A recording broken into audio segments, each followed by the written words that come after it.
출근길 하나님 말씀과 동행하는 출동 큐티의 진규선 목사입니다. 오늘 함께 묵상할 말씀은 마태복음 19장 1절에서 12절입니다. 제가 낭독하겠습니다. 예수께서 이 말씀을 마치시고 갈릴리를 떠나 요단강 건너 유대 지경에 이르시니 큰 무리가 따르거늘 예수께서 거기서 그들의 병을 고치시더라. 바리새인들이 예수께 나와 그를 시험하여 이르되 사람이 어떤 이유가 있으면 그 아내를 버리는 것이 옳으니이까? 예수께서 대답하여 이르시되 사람을 지으신 이가 본래 그들을 남자와 여자로 지으시고 말씀하시기를 그러므로 사람이 그 부모를 떠나서 아내에게 합하여 그 둘이 한 몸이 될지니라 하신 것을 읽지 못하였느냐? 그런즉 이제 둘이 아니요 한 몸이니 그러므로 하나님이 짝지어 주신 것을 사람이 나누지 못할지니라 하시니 여짜오되 그러면 어찌하여 모세는 이혼 증서를 주어서 버리라 명하였나이까? 예수께서 이르시되 모세가 너희 마음의 완악함 때문에 아내 버림을 허락하였거니와 본래는 그렇지 아니하니라. 내가 너희에게 말하노니 누구든지 음행한 이유 외에 아내를 버리고 다른 데 장가드는 자는 간음함이니라. 제자들이 이르되 만일 사람이 아내에게 이같이 할진대 장가들지 않는 것이 좋겠나이다. 예수께서 이르시되 사람마다 이 말을 받지 못하고 오직 타고난 자라야 할지니라. 어머니의 태로부터 된 고자도 있고 사람이 만든 고자도 있고 천국을 위하여 스스로 고자된 자도 있도다. 이 말을 받을 만한 자는 받을지어다. 아멘.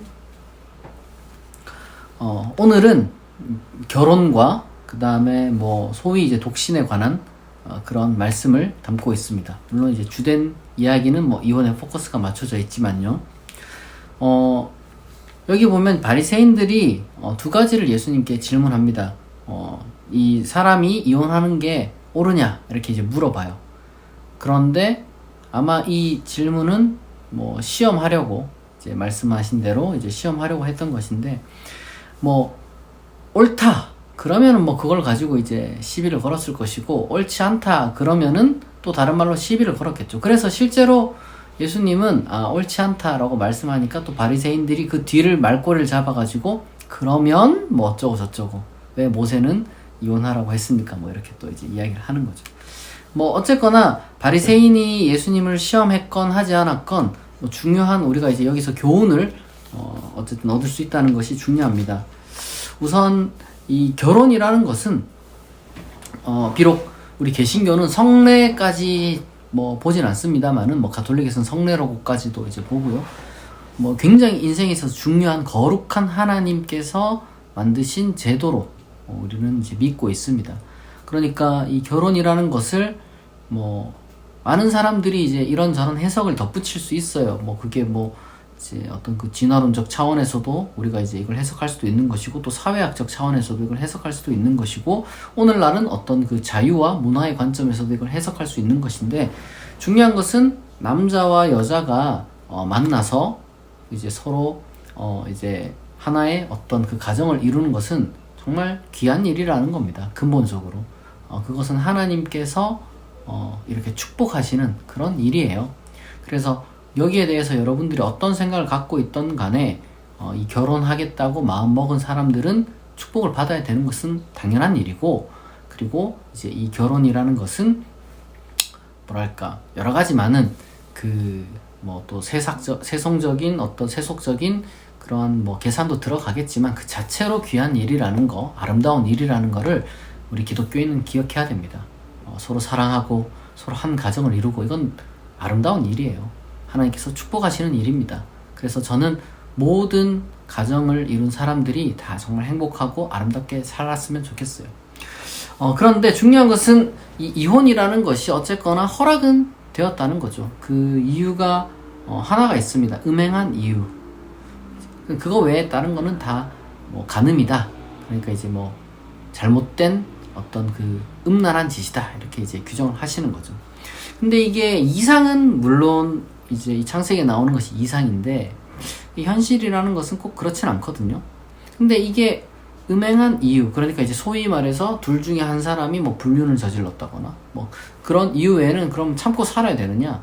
꼭 그런 것만은 아닐 겁니다. 이걸 조금 더 우리가 이제 확대해서 해석을 하자면은 그때는 가부장적인 어떤 그 사고방식도 분명히 있었기 때문에 우리가 이제 그러한 문화적인 것들을 고려해서 조금 더 본질에 집중을 하면은 현실적으로 더 이상 이게 살 수 없는 그러한 상황, 도저히 이제 서로가 함께 살 수 없는 상황이 있을 겁니다.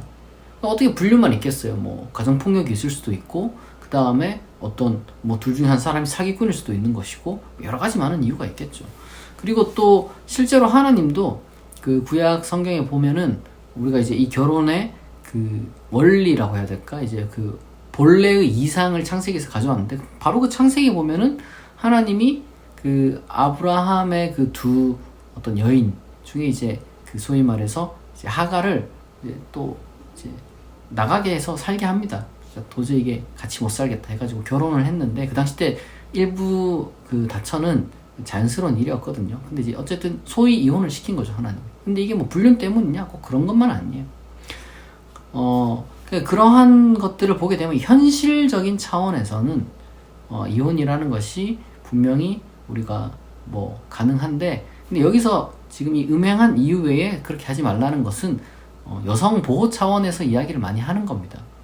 다르게 말하자면 가급적 이제 어려움을 서로 극복하려고 노력을 하되 도저히 안 되겠다 싶으면은 이혼하는 건 어쩔 수가 없다.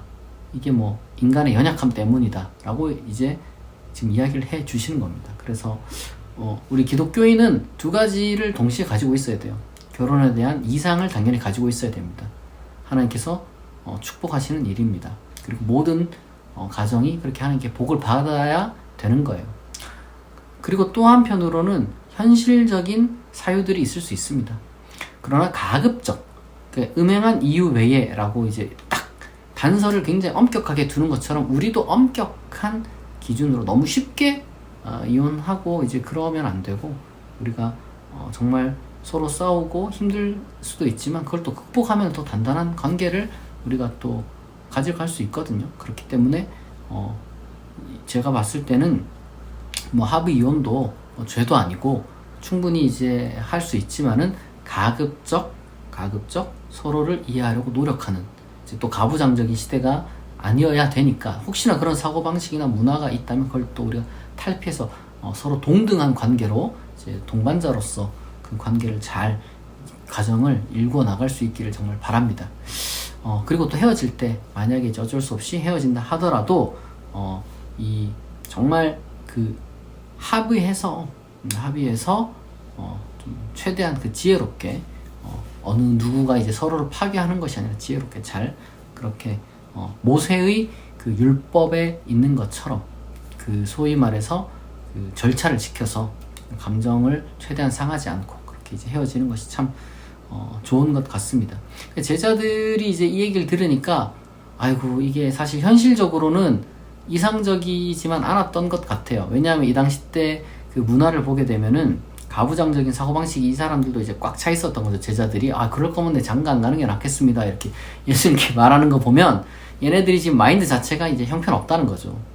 그러니까 이제 예수님도 한심하게 생각하면서 그럴 거면 차라리 그냥 뭐 고자가 되는 방법도 있는데 뭐 그런 게 또 누구에게나 또 되는 것은 아니지 이렇게 이제 말씀을 하십니다. 근데 이게 여러분 독신을 이야기를 하는 게 아니에요. 이게 뭐 독신을 이야기하는 것이 아니고, 만약 그러면 이건 묘성 입장에서는 뭐 아무런 적용도 안 되는데요. 그게 아니라 사실은 물론 뭐 남자 중심의 이야기이긴 합니다만은 이게 이제 성욕 이야기를 하는 거예요. 사실은 이 당시 때 이제 성욕, 이것도 이제 단순 뭐 무성애자 이런 그런 독특한 그런 케이스를 이야기를 하는 게 아니라 이 정말로 이 성불구자들을 말하는 거예요.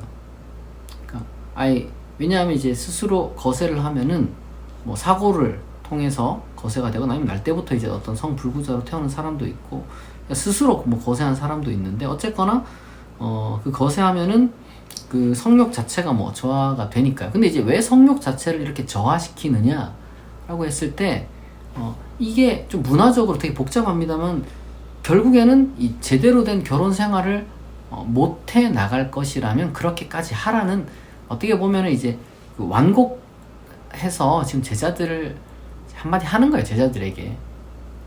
그러니까 제자들로 하여금 진짜로 너희들 뭐 결혼 생활 똑바로 안 할 거면 고자가 되라 이런 얘기를 한다는 것은 무슨 얘기예요? 그러니까 그런 마인드를 갖지 말라는 얘기죠. 그러니까 너희들은 이제 기본적으로 이 뭐랄까 올바른 어떤 그 결혼 생활을 할 수 있는 그런 자세조차 안 돼 있는 놈들이구나, 사실 이 얘기를 하시는 거예요.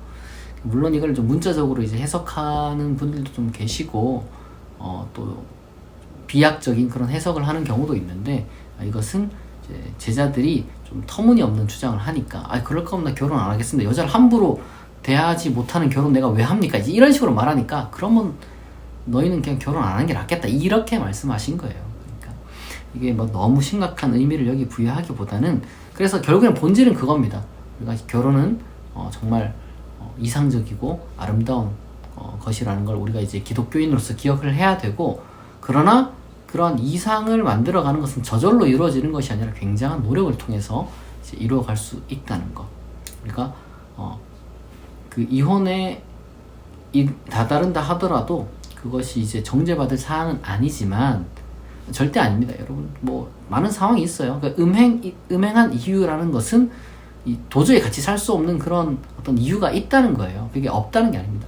다만 그러한 이유에 여러분들이 더 다다르지 않았으면 좋겠고요. 누구라도 좋은 사람 잘 만났으면 좋겠고, 그리고 여러분들이 결혼 생활을 해 나간다면 그러한 이상에 다다르도록 노력하고, 너무 사소한 걸로 지나치게 확대해서 싸우거나 그러지 않기를 바랍니다. 그것이 하나님께서 처음에 이 가정을 만드시고 축복하실 때의 그 마음이었습니다. 우리가 이걸 잘 기억하면 좋겠습니다. 여러분, 좋은 사람 만나고 좋은 가정 이루고, 그리고 또한 좋은 나날들이 여러분 가운데 가득하기를 축복합니다. 기도하겠습니다. 하나님 아버지, 감사합니다. 오늘 말씀을 통하여서 하나님께서 세우신 이 결혼 제도에 대해서 묵상했습니다. 하나님, 좋은 배우자 만날 수 있도록 은혜를 베풀어 주옵소서. 우리의 결혼과 가정생활에 복을 내려 주옵소서. 우리가 사소한 걸로 아니면 힘들더라도 견딜 수 있는 것들은 다 견딜 수 있도록 우리가 그 모든 과정들을 정말 서로 참고 인내하는 가운데 우리를 성장시켜가며 이겨낼 수 있도록 도와주옵소서. 만약 하나님, 우리가 같이 살 수 없는 그런 상황이 찾아온다 할지라도 서로에게 상처를 주고 파괴하면서 헤어지는 것이 아니라 잘 헤어질 수 있도록 아버지께서 또한 인도하시고, 마치 하갈에게 하셨던 것처럼 각자의 또 삶을 하나님께서 새롭게 만들어 주옵소서. 감사드리며 예수 그리스도의 이름으로 기도합니다. 아멘. 여러분, 금요일입니다. 그래도 이렇게 또 일주일이 금방 지나갔는데요. 여러분, 오늘 하루 맡겨진 일 잘 감당하시고 행복한 하루 되시기를 축복합니다. 오늘 출동 큐티는 여기서 마치겠습니다. 내일 아침 6시에 다시 만나겠습니다.